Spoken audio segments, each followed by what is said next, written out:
Okay, hi. I'm Pandu from the Red Closet. In Greek mythology there are a figure with the tail and ears of a horse, or the legs of a goat who inhabits forests and mountains. Usually they are male, and they are called satyrs. So in this episode I'm gonna talk about satyrs.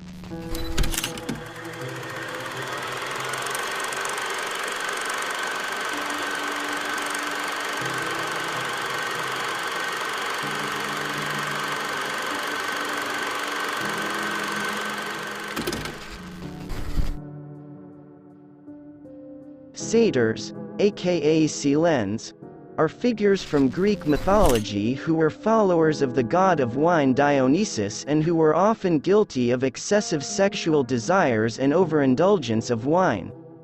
Men with a horse's tail and ears are men with goat legs.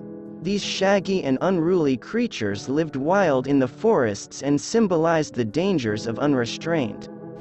Satyrs are frequently depicted in ancient art, typically causing havoc by attacking women and performing lewd tricks with wine cups. They could be more industrious when Dionysus put them to work making wine. The most famous individual satyr is wise old Silenus, who was the tutor of Dionysus. The name satyr was used in the Peloponnese of ancient Greece, while Silene was used in Attica. At some point in the 6th century BCE, the names came to be used interchangeably in Greek literature and in labels on Greek pottery. Satyrs often appear in Greek myths as lustful and wine-loving wild men of nature who had some animal features. Intelligent yet mischievous, lewd yet skilled in music, the physique of the satyrs reflects their seemingly conflicting personality traits.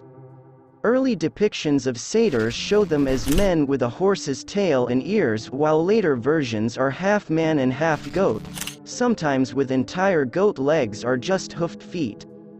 The elements of goat may reflect a later association with the pastoral god Pan, also thought to inhabit forest areas. Satyrs often have snubbed noses, wild-looking hair, and long beards. A weapon of the satyr was the thyrsus, a staff entwined with ivy and topped with a pine cone. These forest dwellers were frequent companions or followers of Dionysus, the Greek god of wine and merriment, and made up his thyasos or troupe, which included nymphs and maenads.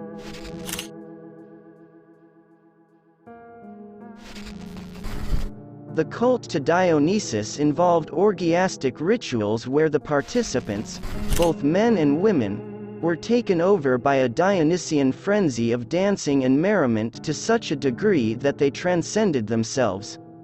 The satyrs came to represent the more excessive side of the Dionysus cult. With their demonic energy, satyrs spent their time chasing and sometimes raping animals, or they were employed by their master in winemaking. Consequently, with their transformation of nature into manufactured products, the satyrs bridged the gap between wild abandon and the creation of ordered culture.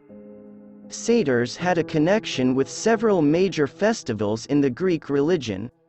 People dressed as satyrs for processions like the Anthesteria of Athens, a festival which honored Dionysus and the drinking of new wine, in Alexandria in the Hellenistic period, and in Rome. Satyrs were involved in secret initiation ceremonies for some Greek cults, particularly those involving a connection with the next life and funerary rituals. The satyr Silenus, or Silenos, was considered the father of all the other Greek satyrs and, famed for his great wisdom, he was the wise tutor of Dionysus and so was another bridge between the wisdom of nature and the intelligence of humanity. Silenus was once captured by King Midas, ruler of Phrygia in Asia Minor, who was famous for his wealth. In one version of the myth, Midas merely found Silenus in his rose garden one morning suffering from the excesses of the night before. In an alternative version, Midas purposely set a trap for the satyr so that he could gain some of his fabled knowledge.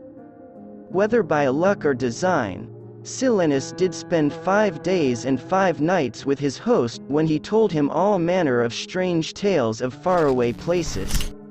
Midas then returned Silenus to Dionysus and, in gratitude, the god granted the king a wish.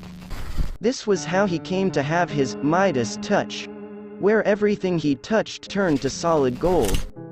When he could not eat or drink, Midas pleaded with Dionysus to reverse his new talent, and this he did by telling the greedy king to wash in the source of the Pactolus in Lydia.